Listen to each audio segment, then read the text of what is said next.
Hello दोस्तों, मैं संदीप आप सबका अपने यूट्यूब चैनल ज्ञान आरबेल में स्वागत करता हूं। दोस्तों देखिए, हम रेगुलर एक वीडियो आपके लिए लेकर आ रहे हैं दोस्तों, किससे उत्तर प्रदेश है। दोस्तों देखिए, हमने कल पूरा सहारनपुर मंडल के बारे में देखा दोस्तों। ये आज का हमारा दूसरा वीडियो है दोस्तों। देखिए, इसमें हमारे करने का मतलब यह है कि हम टोटल 75 जिलों को कवर करेंगे दोस्तों, जिससे क्या होगा कि आपके आने वाले सभी एग्जामों के लिए बहुत ज़्यादा इंपॉर्टेंट होंगे। इससे लगभग हम 70% आपका यूपी स्पेशल इसी में हम कवर कर देंगे दोस्तों। ठीक है, बहुत कुछ आपको अलग सा जानने को मिलेगा दोस्तों। जैसा कि आपको पता है कि आपके कुल 18 मंडल है दोस्तों। कितने मंडल हैं? पूरे उत्तर प्रदेश को 18 मंडल में बांटा गया, यानी कि 75 जिलों को 18 मंडल में शामिल कर दिया गया दोस्तों। कौन कौन से मंडल है एक बार बता दें दोस्तों।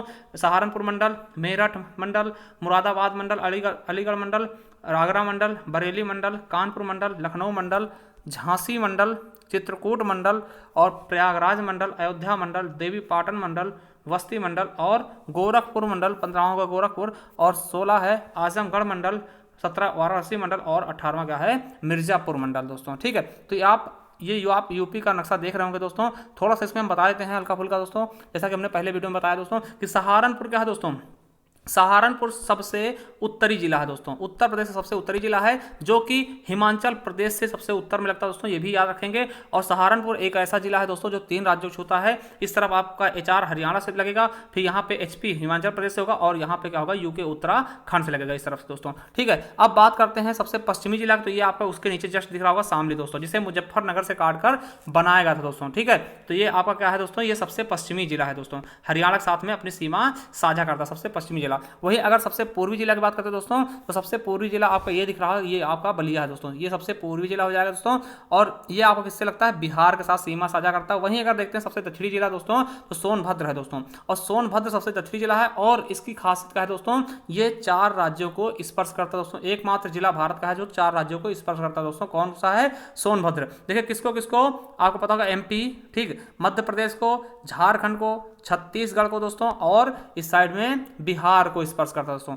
और ललितपुर की जब बात कर लेते हैं दोस्तों, तो ये एक ऐसा जिला है जो तीनों तरफ से दोस्तों मध्य प्रदेश से घिरा। किससे? मध्य प्रदेश से घिरा दोस्तों, और एक ही जिला को छूता। यानी पूछ लेगा कि सबसे कम जिलों को स्पर्श करने वाला उत्तर प्रदेश का जिला कौन सा दोस्तों, तो ललितपुर होगा। अगर पूछ ले सबसे तीनों तरफ से एमपी से घिरा हुआ, मतलब मध्य प्रदेश से घिरा हुआ जिला कौन सा दोस्तों, तो ललितपुर होगा दोस्तों। ठीक, चलिए अब हम देखते हैं अपने टॉपिक की तरफ चलते हैं दोस्तों। देखिए, पहले टॉपिक में हमने पहले वीडियो में क्या दिखाया था दोस्तों, हमने सहारनपुर मंडल के बारे में बात किया था, जिसमें हमने सहारनपुर के बारे में, शामली के बारे में और मुजफ्फरनगर के बारे में हमने विधिवत तरीके से ज्ञान लिया था दोस्तों। क्योंकि सहारनपुर मंडल में 3 जिले आते हैं दोस्तों। कितने? 3 जिले आते हैं, सहारनपुर, शामली और मुजफ्फरनगर। इन तीनों के बारे में हमने विधिवत पढ़ा था दोस्तों।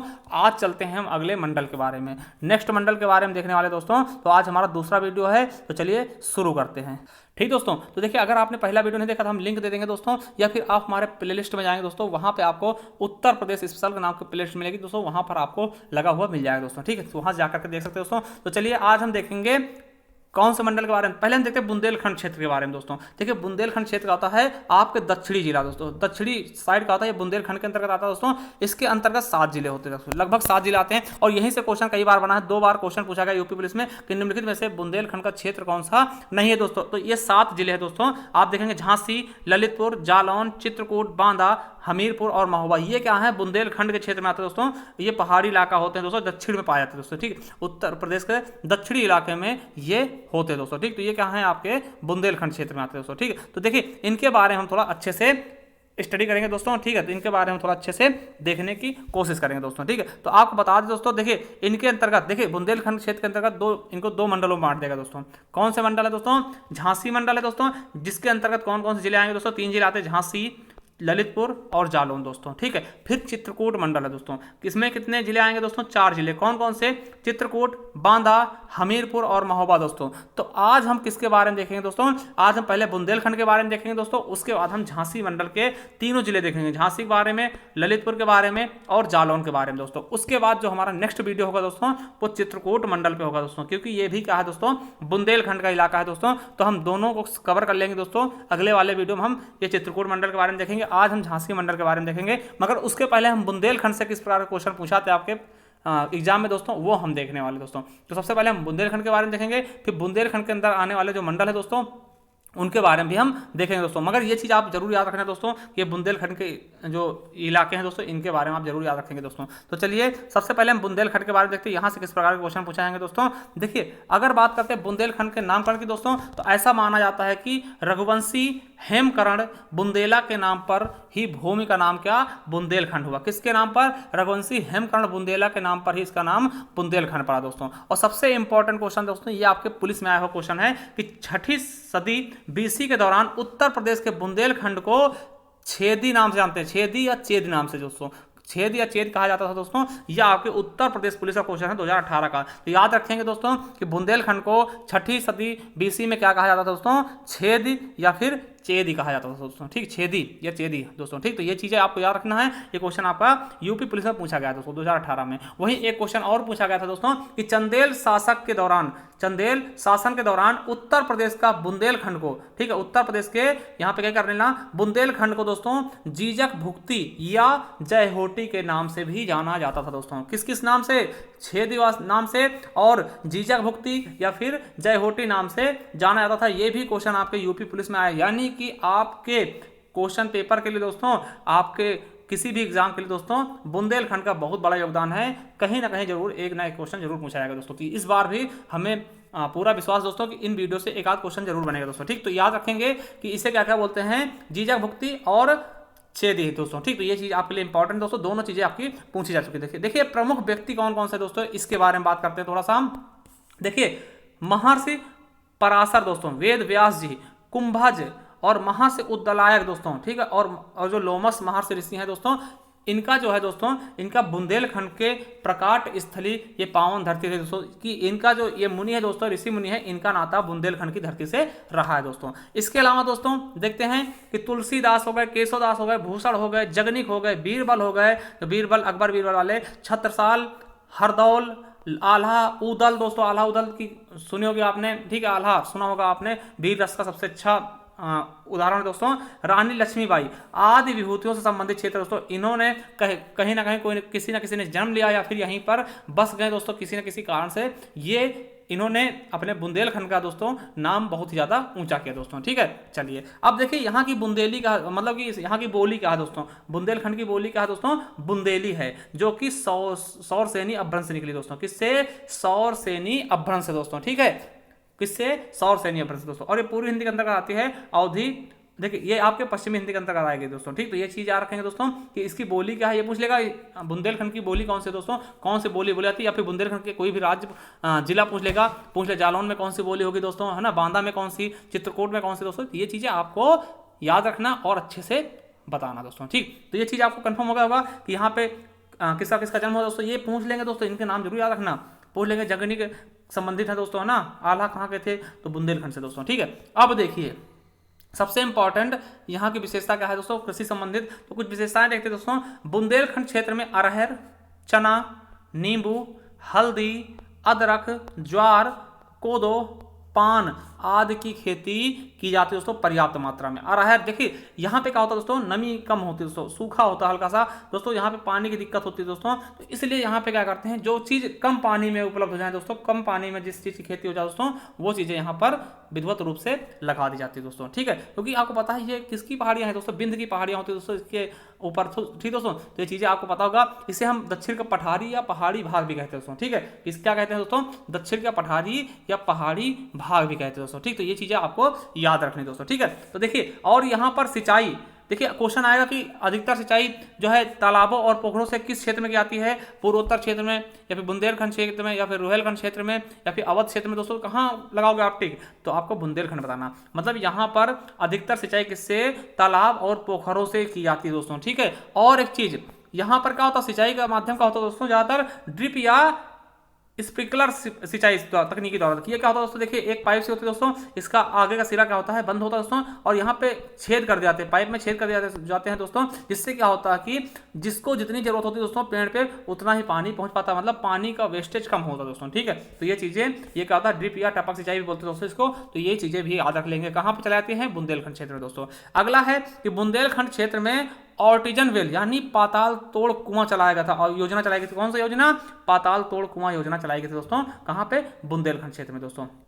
और सबसे इंपॉर्टेंट क्या दोस्तों कि राज्य की सबसे शुष्क खेती बुंदेलखंड में की जाती है दोस्तों। पूरे राज्य अगर घूम लोगे, पूरा उत्तर प्रदेश घूम लोगे दोस्तों, तो सबसे शुष्क खेती, शुष्क मतलब क्या, सूखी वाली, मतलब जहां पे गीली कम हो, नमी कम हो दोस्तों, तो सबसे ज्यादा सूखी खेती कहाँ की जाती है दोस्तों, तो बुंदेलखंड हमारा सही ऑप्शन हो जाएगा दोस्तों। ठीक, तो ये चीजें आपको याद रखनी दोस्तों। चलिए अब यहाँ की कुछ नदियां देखते हैं, प्रमुख नदियां कौन कौन सी दोस्तों, कौन कौन सी नदियां निकलती हैं दोस्तों। चंबल, टोंस जिसको हम तमसा बोलते हैं दोस्तों, केन को कर्णवती नाम है दोस्तों, सिंधु काली सिंध बोलते हैं दोस्तों, और बेतवा को क्या बोलते हैं, वेत्रवती बोलते हैं, और सोन को स्वर्ण नदी बोलते हैं दोस्तों। तो ये नदियां क्या हैं दोस्तों, आपके किसकी, दक्षिण उत्तर प्रदेश, यानी कि किसके, आपको पता होगा दोस्तों। ठीक है, तो इसके बारे में थोड़ा सा अच्छे से आपको जान लेना है।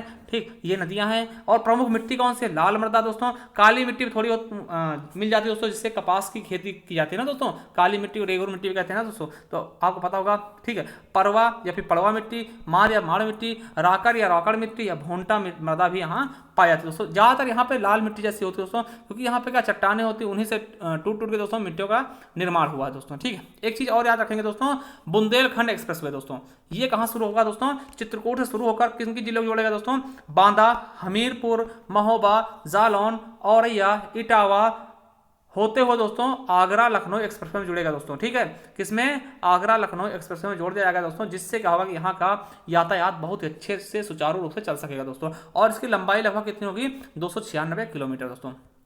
ठीक है, अब देखिए इस जो बुंदेलखंड क्षेत्र है दोस्तों, इसकी हम कला के बारे में बात करते हैं। संगीत कला कौन सी दोस्तों, तो हरदौल हो जाएगी दोस्तों, पंसावा हो जाएगी, ईश्वरी फाग हो जाएंगे, तो ईश्वरी कवि द्वारा लिखी गई, और आल्हा दोस्तों, बहुत ही इंपॉर्टेंट। देखिए क्वेश्चन भी पूछा गया था यहीं से दोस्तों पिछली बार पुलिस में दोस्तों, कि बुंदेलखंड का लोकप्रिय गीत कौन सा है, आल्हा दोस्तों। ठीक, क्या हो जाएगा, बुंदेलखंड का लोकप्रिय गीत दोस्तों, वीर रस का बहुत ही अच्छा उदाहरण दोस्तों आल्हा। ये भी आपके उत्तर प्रदेश 2018 का क्वेश्चन दोस्तों। चलिए अब लोक नृत्य देखते हैं, तो बहुत बार ये पूछेगा दोस्तों, ख्याल नृत्य।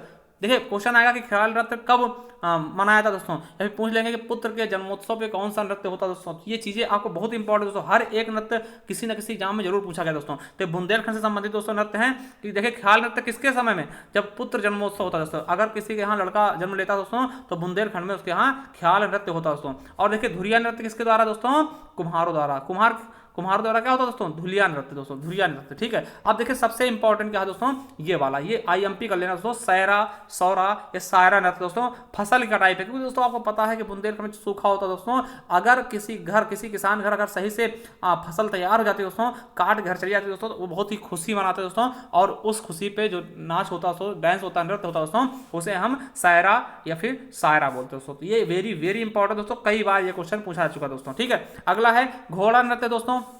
देखिए जो मांगलिक अवसर पर शादी विवाह के समय जो घोड़ों द्वारा नृत्य कराया था दोस्तों, आपने देखा होगा कि घोड़े अब जाते हैं दोस्तों नाच करने दोस्तों, नृत्य करने, तो वही का होता है घोड़ा नृत्य। इसके अलावा राई या मयूर नृत्य दोस्तों, कि महिलाओं द्वारा दोस्तों, वहां की बुंदेलखंड की महिलाओं द्वारा जन्माष्टमी पर यह नृत्य किया जाता दोस्तों। और है आपका दीप नृत्य दोस्तों। ठीक, थाली में अनेक दीपक रखकर दोस्तों अहिर समाज द्वारा ये किया जाता है दोस्तों। जैसे कि आपने चरकुला नृत्य सुना होगा दोस्तों, वो वाला नृत्य उसी तरह से ये होता है दोस्तों, चरकुला नृत्य ना। चलिए अगला है पाई डंडा नृत्य दोस्तों, अहिर समाज द्वारा किया जाता है दोस्तों। कार्तिक नृत्य कृष्ण गोपी का भेष बनाकर दोस्तों किया जाता है, बुंदेलखंड में होता है दोस्तों। बरंडी नृत्य दोस्तों, ये लठमार होली, जैसे आपको पता होगा कि लठमार होली होती दोस्तों मथुरा में ना, आपको पता होगा दोस्तों। ठीक, बरसाना में वो खेली जाती है दोस्तों, उसी प्रकार से होता है दोस्तों, अहिर समाज द्वारा खेला था। इसको हम कौन सा, बरंडी नृत्य कहते हैं दोस्तों। अगर क्वेश्चन आ जाए कि लठमार होली के समान होने वाला बुंदेलखंड का नृत्य कौन सा है, तो बरंडी नृत्य है ना दोस्तों, बरंडी नृत्य। चलिए अगला क्वेश्चन है कांडा नृत्य क्या दोस्तों, तो ये क्या होता है,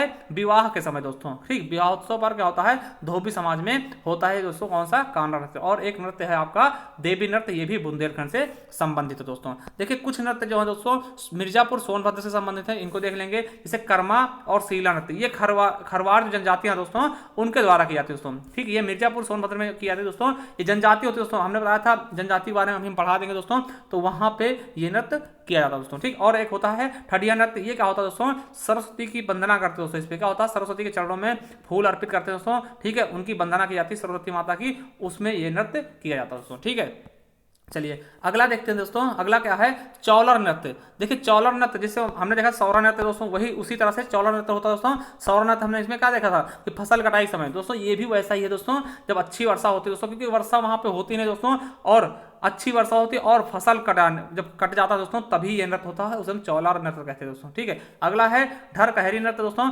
जनजातियों द्वारा किया जाता है दोस्तों, ये भी जनजातियों द्वारा होता है। और छोलिया नृत्य किसके द्वारा दोस्तों, राजपूतों द्वारा तलवार और ढाल लेकर जो नृत्य नाचा जाता है दोस्तों उसको हम क्या बोलते हैं, छोलिया नृत्य दोस्तों। ठीक, तो ये चीज याद रखेंगे। यहाँ पे सबसे इंपॉर्टेंट आपको दोस्तों कर्मा नृत्य दोस्तों, कर्मा और शीला नृत्य किस जनजाति द्वारा, खरवाल। ठीक दोस्तों, ये याद रखना लग लेना दोस्तों। और चौलर नृत्य क्या है दोस्तों, आपके अच्छी वर्षा है दोस्तों। चलिए अगला देखते हैं दोस्तों। अब देखिए, अब हमने ये पहले बुंदेलखंड के बारे में देखा दोस्तों, अब हम दूसरा मंडल, पहले मंडल में सहारनपुर मंडल देखा था दोस्तों, जिसमें मुजफ्फरनगर, सहारनपुर और शामली के बारे में देखा था। हमने 3 जिले उसमें कंप्लीट किए थे दोस्तों। अब हम देखेंगे आज झांसी मंडल दोस्तों। झांसी मंडल के बारे में अगर पहला वीडियो नहीं देखा तो आप देख लीजिए दोस्तों, क्योंकि आप बहुत कुछ मिस कर रहे होंगे दोस्तों। ठीक है, तो इसके अंतर्गत 3 जिले होंगे दोस्तों, झांसी, ललितपुर और जालौन दोस्तों। कितने, झांसी, ललितपुर और जालौन। तो इसके बारे में हम बहुत अच्छे से देखने वाले दोस्तों। ठीक, आज हम इन तीनों जिलों के बारे में बात करेंगे दोस्तों।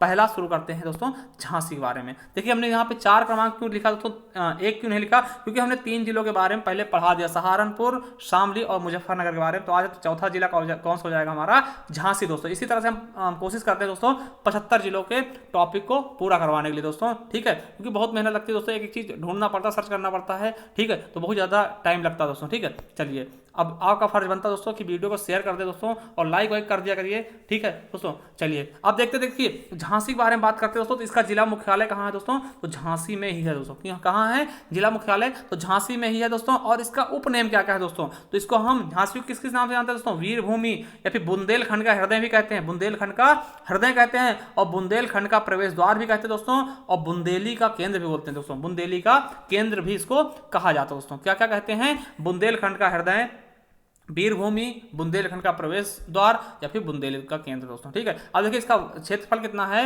5024 वर्ग किलोमीटर दोस्तों। अब यहाँ पे हवाई अड्डा भी है, झांसी सिविल हवाई अड्डा दोस्तों। ठीक है, यहाँ पे नदियाँ कौन कौन सी है, मुख्यतः बेतवा और पाहुजा दोस्तों। ठीक है, चलिए एक जिला एक उत्पाद तहत, वेरी वेरी इंपॉर्टेंट दोस्तों, एक जिला एक उत्पाद तहत यहाँ का झांसी का क्या चुना गया दोस्तों, तो सॉफ्ट खिलौने दोस्तों। ठीक, क्या सॉफ्ट खिलौने दोस्तों। यहाँ पे बोली कौन सी बोली जाती है दोस्तों, तो कौन सी, बुंदेली बोली। और दोस्तों यहाँ का वाहन पंजीकरण कौन सा दोस्तों, तो यूपी 93। जैसे आप बाइक लेने आते हैं दोस्तों, उसमें नंबर प्लेट होती है दोस्तों, वहां पे क्या लिखा होगा, यूपी 93। अगर यूपी 93 कहीं आपको दिखती है तो आप समझ जाएंगे कि झांसी जिले का है दोस्तों। और आप अगर वीडियो देख रहे हैं दोस्तों, हमें कमेंट बॉक्स में कमेंट करके जरूर बताना कि आप किस जिले से हैं और आपके यहाँ का नंबर प्लेट क्या है, मतलब कि वाहन पंजीकरण संख्या क्या है दोस्तों। ठीक है, चलिए अब देखिए यहाँ खनिज पाया जाता है दोस्तों। खनिज के मामले में दोस्तों आपका बुंदेलखंड क्षेत्र बहुत ही अच्छा दोस्तों। तो यहाँ पे खनिज कौन कौन सा, कांच बालू हो गया दोस्तों, पोटाश लवण हो गया है ना, पायरोफिलाइट हो गया दोस्तों, जिप्सम हो गया। जिप्सम से आप जानते होंगे दोस्तों, जिप्सम होता क्या है ना, डायस्पोर होगा दोस्तों, और फेल्सपार होगा दोस्तों। ये क्या है, ये खनिज है दोस्तों जो कि पाए जाते हैं दोस्तों। इसके अलावा देखिए झांसी में क्या है,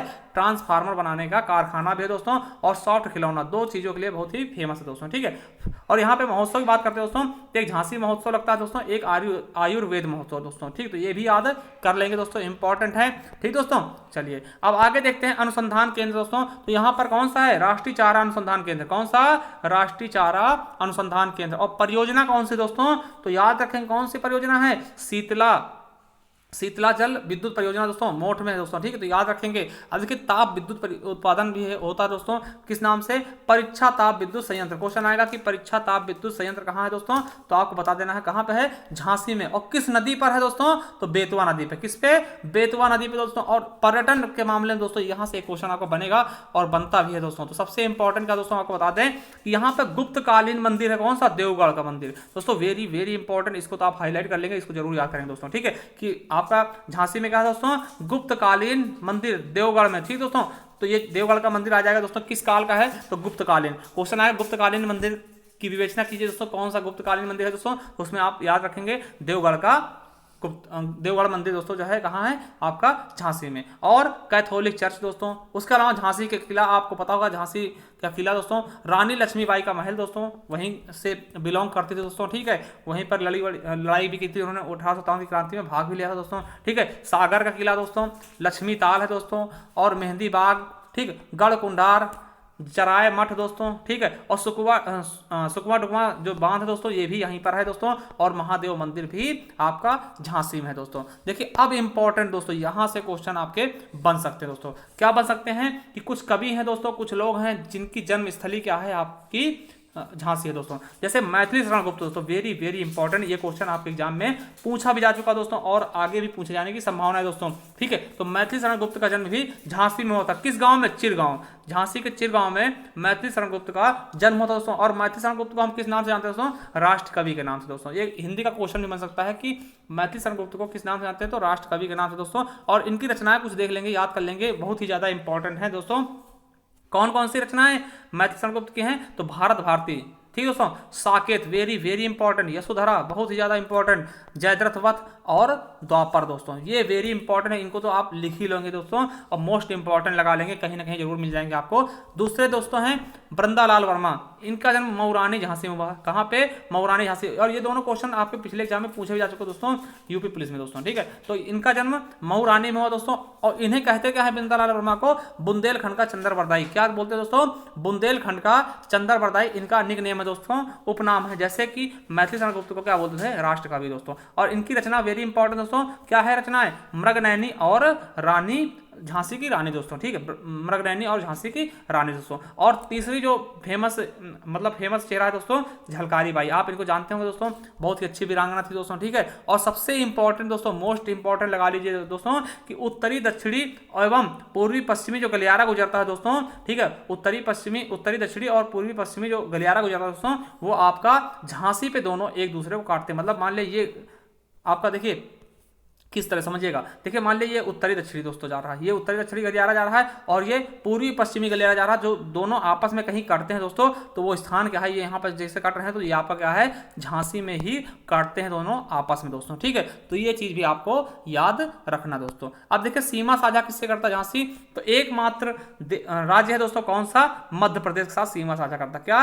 झांसी दोस्तों। वहीं अगर जिला की बात करते हैं दोस्तों, तो किस जिले को छूता है दोस्तों झांसी? तो ललितपुर, ठीक है, महोबा, हमीरपुर और जालौन दोस्तों। किसको किसको?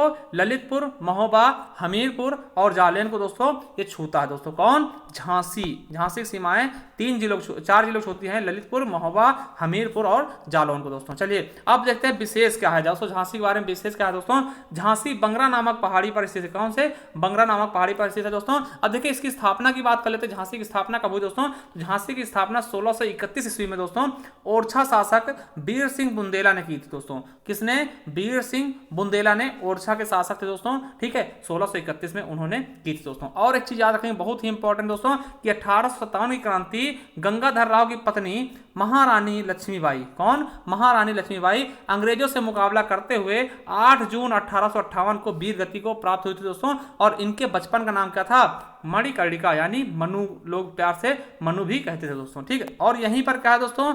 आपका भारत हैवी इलेक्ट्रॉनिक लिमिटेड दोस्तों, जिसको भेल बोलते हैं दोस्तों। ठीक है, इसके अलावा देखिए यहाँ पर जो केंद्रीय विश्वविद्यालय दोस्तों, कई बार पूछ लेता दोस्तों, तो याद रखेंगे विश्वविद्यालय भी इंपॉर्टेंट दोस्तों।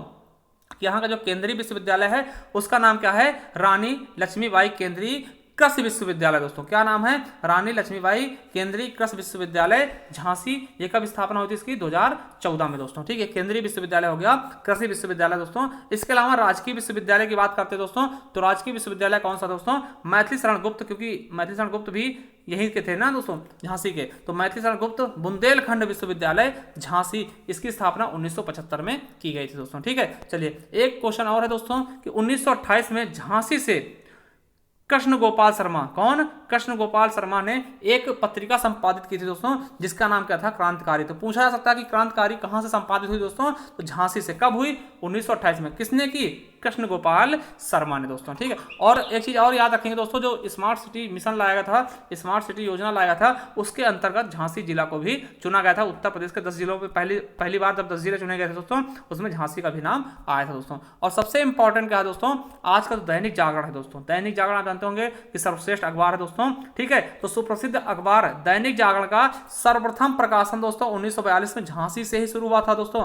वेरी वेरी इंपॉर्टेंट है कि पूछ ले कि दैनिक जागरण का सर्वप्रथम प्रकाशन कहां से शुरू हुआ? तो झांसी से। कब? 1942 में दोस्तों। कब? 1942 में दोस्तों। चलिए अब चौथा जिला हमारा समाप्त होगा दोस्तों। अब देखेंगे 5वें जिले के बारे में, ललितपुर, उसके बाद जालौन देखेंगे दोस्तों। तो ये हमारा झांसी मंडल समाप्त हो जाएगा दोस्तों। तो ललितपुर के बारे में देखते हैं दोस्तों, ललितपुर की क्या विशेषताएं हैं।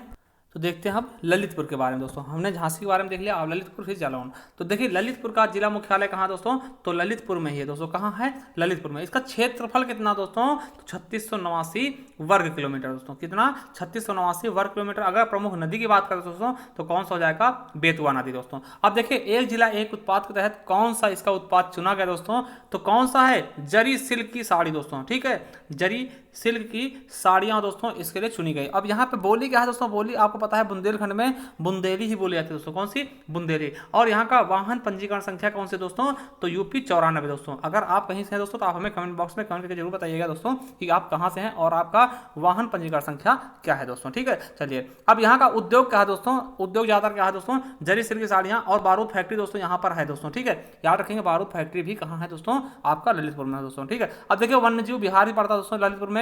कौन सा है, महावीर स्वामी वन्यजीव विहार 1977 दोस्तों। वेरी वेरी इंपॉर्टेंट दोस्तों। ठीक है, याद रख लेंगे।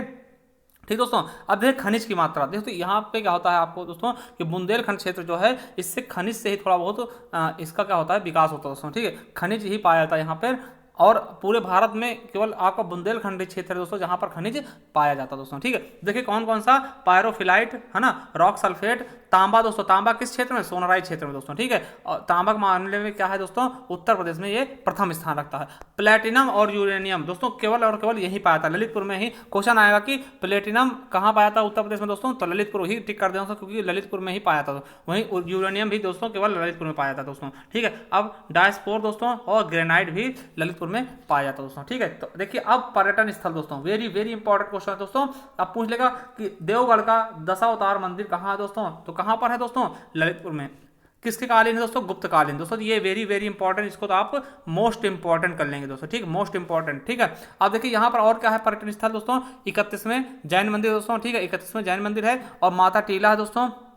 ठीक है, माता टीला है और बड़ी सुरई मंदिर भी दोस्तों और नरसिंह प्रतिमा दोस्तों। ठीक है, तो ये चीजें क्या है, यहाँ की पर्यटन स्थल है दोस्तों। क्या है, ललितपुर की पर्यटन स्थल है दोस्तों। चलिए और कुछ देखते हैं ललितपुर के बारे में दोस्तों। देखिए ललितपुर को हम क्या बोलते हैं दोस्तों, ठीक है, इसके बारे में बात करने वाले दोस्तों। देखिए बेतवा नदी, जिसको हम क्या बोलते हैं, बेतवा नदी को बुंदेलखंड की गंगा कहते हैं दोस्तों। किस क्या बोलते हैं, बेतवा नदी को बुंदेलखंड की गंगा दोस्तों। का प्रवेश उत्तर प्रदेश के ललितपुर से होता है दोस्तों। क्वेश्चन आएगा कि जो बेतवा नदी दोस्तों उत्तर प्रदेश में कहां से प्रवेश करती है, किस जिले से, तो ललितपुर जिले से प्रवेश करती है दोस्तों। और बेतवा नदी यमुना नदी में हमीरपुर जिले में मिल जाती है दोस्तों। तो बेतवा नदी किसकी सहायक नदी है, यमुना नदी की दोस्तों। और कहां पर मिल जाती है दोस्तों, हमीरपुर जिले में जाकर के वो यमुना में मिल जाती है। प्रवेश कहां से होता है दोस्तों, हमीर, देखिए क्वेश्चन आएगा बेतवा नदी का प्रवेश कहां से होता है, ललितपुर जिले से, और उसका अंत कहां हो जाता है दोस्तों, तो हमीरपुर में दोस्तों। ठीक, तो ये याद रखेंगे। चलिए और थोड़ा देखते हैं दोस्तों कि ललितपुर का देवगढ़ शहर बेतवा नदी के किनारे बसा है, जो कि हिंदुओं और जैन दोनों धर्मों के लिए महत्वपूर्ण स्थान है दोस्तों। कौन सा, देवगढ़ दोस्तों। ठीक है, ललितपुर का देवगढ़ शहर जो दोस्तों है वो बेतवा नदी के किनारे स्थित है। आप याद रखेंगे कि देवगढ़ किस नदी किनारे है, बेतवा नदी किनारे दोस्तों बसा है। और ये हिंदुओं और जैन धर्म दोनों के लिए बहुत महत्वपूर्ण स्थान है दोस्तों। ठीक है, चलिए कुछ और देखते हैं दोस्तों। देवगढ़ में ही गुप्तकालीन हिंदू मंदिर तथा मूर्तियों के साक्ष्य मिले थे दोस्तों। और यहीं पर ही क्या है दोस्तों, विष्णु का 10वां मंदिर है दोस्तों। ठीक है, 10वां मंदिर है दोस्तों और ये बहुत ही प्रसिद्ध है दोस्तों, गुप्तकालीन है दोस्तों। 30 से मैंने बता दिया दोस्तों, इसको आप मोस्ट इंपॉर्टेंट कर लेंगे कि 10वां मंदिर कहाँ पे दोस्तों, गुप्तकालीन मंदिर है दोस्तों। ये कहाँ पर स्थित है, तो आपका ललितपुर में दोस्तों। अब सीमा साझा किससे किससे करता है दोस्तों, ये एक ऐसा जिला है दोस्तों। ठीक है, एक ऐसा जिला है दोस्तों जो कि एक राज्य और एक ही जिले के साथ में सीमा साझा करता है। कौन सा, मध्य प्रदेश साथ दोस्तों। कौन सा राज्य है, मध्य प्रदेश। और कौन सा जिला है, केवल और केवल एक जिले के साथ दोस्तों। एकमात्र जिला है दोस्तों जो कि केवल एक जिले के साथ सीमा साझा करता है, और कौन सा है, झांसी दोस्तों। एक बार हम दिखा दें दोस्तों, आपको कंफ्यूजन नहीं होना चाहिए किस प्रकार से ललितपुर एक ही जिले को छूता दोस्तों। तो ये देखिएगा दोस्तों, ये आपका ललितपुर है। ठीक, ये आपका ललितपुर दोस्तों। तो ये देखिए क्वेश्चन आता है कि सबसे कम जिलों को स्पर्श करने वाला उत्तर प्रदेश का जिला, आप ललितपुर बता देंगे। देखिए किसको छू रहा, केवल और केवल इस जिले को छू रहा। और ये कौन सा जिला है, झांसी है दोस्तों। ठीक, और किसी जिले को ये टच भी नहीं कर रहा। और ये क्या तीनों तरफ से क्या है दोस्तों, मध्य प्रदेश से घिरा। देखिए ये पूरा मध्य प्रदेश है दोस्तों, ये पूरा मध्य प्रदेश है दोस्तों। तो ऐसा क्वेश्चन आएगा कि ऐसा कौन सा जिला है जो तीनों तरफ से मध्य प्रदेश से घिरा दोस्तों, तो आपको ललितपुर ही बताना दोस्तों। ठीक है, और ऐसा कौन सा जिला जो सबसे कम जिलों को स्पर्श करता है, तो ललितपुर ही केवल केवल एक जिले, किसको, झांसी को स्पर्श करता है दोस्तों। तो चलिए शुरू करते हैं।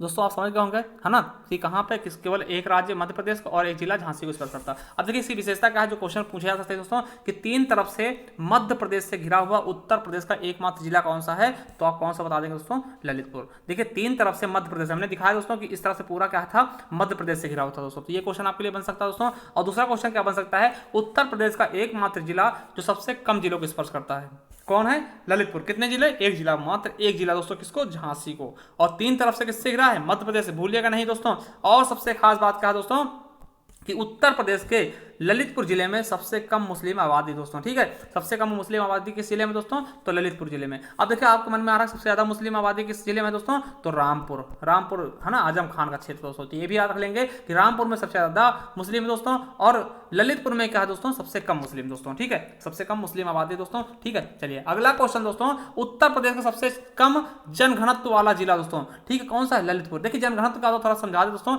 मान ले 1 किलोमीटर का दायरा है दोस्तों, ये 1 किलोमीटर का दायरा होगा दोस्तों, तो इसमें सबसे कम लोग किस शहर में रहते हैं दोस्तों, मान ले इस पूरे 1 किलोमीटर में कहीं 500 लोग बसे हैं दोस्तों, और कहीं 200 लोग बसे हैं, तो उसी प्रकार से सबसे कम अगर पूछा जाए तो 242 लोग बसे हैं दोस्तों पूरे उत्तर प्रदेश में। और किस जगह दोस्तों, तो ललितपुर में। सबसे कम जनघनत्व वाला जिला कौन सा है, ललितपुर है। कितना, 242 लोग 1 किलोमीटर के लमसम बसे हैं दोस्तों। और यहाँ पर क्या है दोस्तों, भारत एक्सप्लेसिव दोस्तों, यानी बारूद फैक्ट्री भी स्थित दोस्तों। तो कहाँ पे, ये ललितपुर में दोस्तों, ठीक है। तो ललितपुर के बारे में देख लिया हमने, झांसी के बारे में देख लिया। अब बात करते हैं जालौन की दोस्तों, किसकी, जालौन की। देखिए जालौन का मुख्यालय पूछा था, क्यों, क्योंकि ये अलग है। देखो हर एक जिले का मुख्यालय वही होता है दोस्तों, लगभग कुछ का अलग होता है, जैसे कि जालौन का दोस्तों अलग है दोस्तों। जालौन का मुख्यालय क्या होगा दोस्तों, उरई।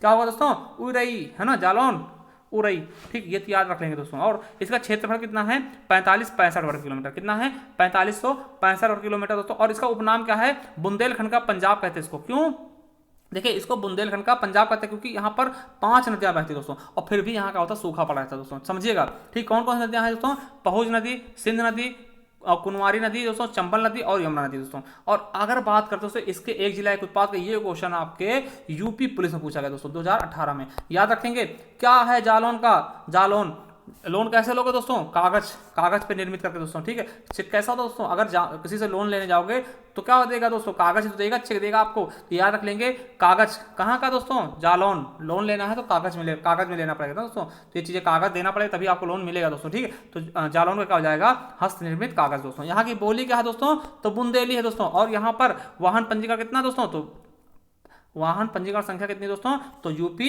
92 दोस्तों। कितना, यूपी 92। और यहाँ का उद्योग क्या है दोस्तों, भैया आपको पता है, हस्त निर्मित कागज दोस्तों। और भी कुछ है मगर यही कहा आपका फेमस है, इसी को आपको याद रख लेना दोस्तों, ठीक है। चलिए अब यहाँ का पर्यटन क्या है दोस्तों, 84 गुंबज दोस्तों, बहुत ही ज्यादा फेमस दोस्तों ये तो, 84 गुंबज दोस्तों, लंका मीनार, ठीक है, ताईवाई महल दोस्तों, और कालपी में बीरबल की जन्मस्थली दोस्तों। आपको पता है बीरबल यहीं पे जन्म हुआ था, बीरबल जो है अकबर बीरबल वाले। तो पूछ ले दोस्तों कि बीरबल का जन्म कहाँ हुआ था, तो कालपी जालौन पड़ता दोस्तों, ठीक है। बीरबल का जन्म स्थल दोस्तों, बीरबल रंगमहल दोस्तों, ठीक है। वेद व्यास मंदिर दोस्तों, वेद व्यास जी जिन्होंने क्या लिखा था दोस्तों, महाभारत, उनका मंदिर है दोस्तों। और मुगल टकसाल के अवशेष भी मिलते हैं दोस्तों। और यहाँ पर माँ अक्षरा देवी मंदिर भी स्थित दोस्तों, ठीक है। और बात करते हैं जालौन किसके साथ सीमा साझा करता है दोस्तों, देखिए 3 राज्यों के साथ। कौन कौन सा, हरियाणा, हिमाचल प्रदेश। देखिए दोस्तों ये गलत छप गया है, यहाँ पर ये गलत छप गया दोस्तों, ठीक है। इसके लिए हम माफी चाहते हैं दोस्तों, ये गलती से छपका, हम आपको सही से बता दे रहे हैं दोस्तों, उसको आप सही से आप नोट डाउन कर लेना दोस्तों, ठीक है। देखिए राज्य की बात करते हैं तो ये जो आपका जालौन दोस्तों, ये केवल एक ही राज्य को ये भी छूता, किसको, एमपी को। किसको दोस्तों, एमपी को। और वहीं अगर इसको काटे ना, मध्य प्रदेश लिख लेना दोस्तों, केवल एक ही जिला है। और अगर राज्य है दोस्तों, और जिला किस किस जिले को छूता दोस्तों, तो आपको बता दें जालौन किसको किसको छूता। तो पहला झांसी कर लेना, क्योंकि झांसी मंडल के अंतर्गत आता है दोस्तों। झांसी के बाद आप जस्ट करेंगे दोस्तों तो हमीरपुर कर लेना दोस्तों, किसको, हमीरपुर को। हमीरपुर के बाद दोस्तों ये कानपुर देहात को, किसको, कानपुर देहात को दोस्तों, और औरैया को दोस्तों, और इटावा को भी थोड़ा बहुत टच करता है दोस्तों, ठीक। तो ये जिले, ये आपके जिले हो जाएंगे जिसको साझा करता है दोस्तों। और उसके बारे में विशेष क्या है दोस्तों, ये आप देखते हैं दोस्तों, मेन चीज क्या है, देखिए यहाँ से क्वेश्चन बहुत कम आएंगे दोस्तों, ये आपका विशेष पूछा जाएगा दोस्तों। देखिए जालौन जिले का नामकरण किसके नाम पर पड़ा, तो मतलब मानते हैं लोग कि ऋषि जलवान थे दोस्तों, उन्हीं के नाम पर इसका नाम जालौन पड़ गया दोस्तों, ठीक है। और एक चीज सबसे इंपॉर्टेंट क्या है दोस्तों, कि जालौन का प्रसिद्ध शहर कालपी, कौन सा है, कालपी, ये यमुना नदी के किनारे स्थित है दोस्तों। पूछ लिया जाएगा कि निम्नलिखित में से यमुना नदी के किनारे कौन सा जिला स्थित है या फिर कौन सा शहर स्थित है दोस्तों, तो जालौन। जालौन का कौन सा, कालपी दोस्तों, कौन सा, कालपी क्या है, यमुना नदी के किनारे स्थित दोस्तों, ठीक है। अब देखिए समझिएगा दोस्तों, जालौन एक तरफ से बेतवा और दूसरी तरफ से पहुज और तीसरी तरफ से यमुना नदी से घिरा दोस्तों। देखिए 3 नदियों से घिरा दोस्तों, ठीक है। और देखिए जालौन के माधवगढ़ में, देखिए दोस्तों जालौन के माधवगढ़ तहसील इलाके में 5 नदियों का संगम होता है दोस्तों, इसीलिए इसको बुंदेलखंड का पंजाब कहते हैं ना, हमने ऊपर बताया था। किस लिए? क्योंकि जालौन के माधवगढ़ तहसील में दोस्तों 5 नदियों का संगम होता है, जो पंचनद कहलाता है दोस्तों। क्या कहलाता है? पंचनद इलाका कहलाता है दोस्तों। और जहां पर देखिए पहुंच के साथ साथ मध्य प्रदेश के भिंड से बहकर आने वाली, सिंध और कुमारी और इटावा से बहकर आने वाली चंबल और यमुना नदी का क्या होता है दोस्तों? संगम हो जाता है दोस्तों, ठीक है। तो इन सब का संगम हो जाता है, टोटल कितनी? 5 नदियां मिल जाती है दोस्तों, इसीलिए इसको हम क्या बोलते हैं? पंजाब दोस्तों, ठीक है। बुंदेलखंड का पंजाब भी इसको हम कहते हैं मेरे दोस्तों, ठीक। तो ये चीज आप समझ गए होंगे। चलिए थोड़ा सा और देखते हैं इसके बारे में दोस्तों। देखिए उत्तर प्रदेश में सबसे कम, ठीक है, मतलब कि उत्तर प्रदेश में ऐसे 2 जिले हैं दोस्तों जहां पर अनुसूचित जनजाति पाई ही नहीं जाती दोस्तों, ठीक है। तो याद रखेंगे उत्तर प्रदेश की अनुसूचित जनजाति रहित जिला कौन सा है? जालौन होगा दोस्तों, और एक अयोध्या। यहाँ पर अनुसूचित जनजाति पाई ही नहीं जाती दोस्तों, ठीक है। तो ये चीज आपको दिमाग में बिठा लेना दोस्तों। तो आज का वीडियो यहीं तक था दोस्तों। कुछ हम चीज आपको बता दें दोस्तों किस प्रकार से आप वीडियो प्राप्त कर सकते हैं दोस्तों। देखिए आप करेंगे क्या? हमारे प्लेलिस्ट पे जाइए दोस्तों, यहाँ पर आपको प्लेलिस्ट मिल जाएगा दोस्तों। अगर आपका जेल वार्डन फायरमैन का पेपर लगा दोस्तों, तो यहाँ पे जाइए, यहाँ पे हमने रोज एक प्रैक्टिस सेट करवाया दोस्तों, जीएस और हिंदी का, वो देखिएगा दोस्तों। और हिंदी में अगर आपको किसी प्रकार की दिक्कत दोस्तों, तो हिंदी मैराथन वीडियो दोस्तों, यहाँ पर जाइए, आपको मैराथन वीडियो मिल जाएंगे दोस्तों। यहाँ से आप पूरी मैराथन करिए दोस्तों, बेझिझक अच्छे से, ठीक है दोस्तों। और कोई अगर दिक्कत है आप हमें कमेंट करिएगा दोस्तों, ठीक है। और एनटीपीसी और इसके अलावा दोस्तों जब नीचे जाएंगे आपको, तो ये देखिए इस तरह से आपको उत्तर प्रदेश स्पेशल का आपको मिल जाएगा दोस्तों। यहीं पर आपको पहली वीडियो मिल जाएगी दोस्तों, ठीक है। और अन्य वीडियो भी यहीं पर आपको मिलती जाएंगे दोस्तों, ठीक है। तो इसके लिए देखिए अगर आप नए हैं हमारे चैनल, तो चैनल सब्सक्राइब कर ले दोस्तों, और बेल आइकन जरूर प्रेस करें दोस्तों, जिससे क्या हो कि आपके पास नोटिफिकेशन आ जाए दोस्तों, ठीक है। और एक चीज बता दें दोस्तों कि अगर आपको वीडियो अच्छी लगी तो शेयर जरूर करिएगा दोस्तों, क्योंकि बहुत मेहनत लगती है। और कमेंट करके हमें जरूर बताइए कि आपको वीडियो कैसी लगी दोस्तों, और आप किस जिले से दोस्तों, आपके जिला का कोड क्या है दोस्तों, ठीक है, पंजीकरण संख्या क्या है दोस्तों, वाहन पंजीकरण संख्या क्या है दोस्तों। चलिए थैंक यू दोस्तों, धन्यवाद। अब नेक्स्ट वीडियो हम जल्दी लेकर के आएंगे दोस्तों।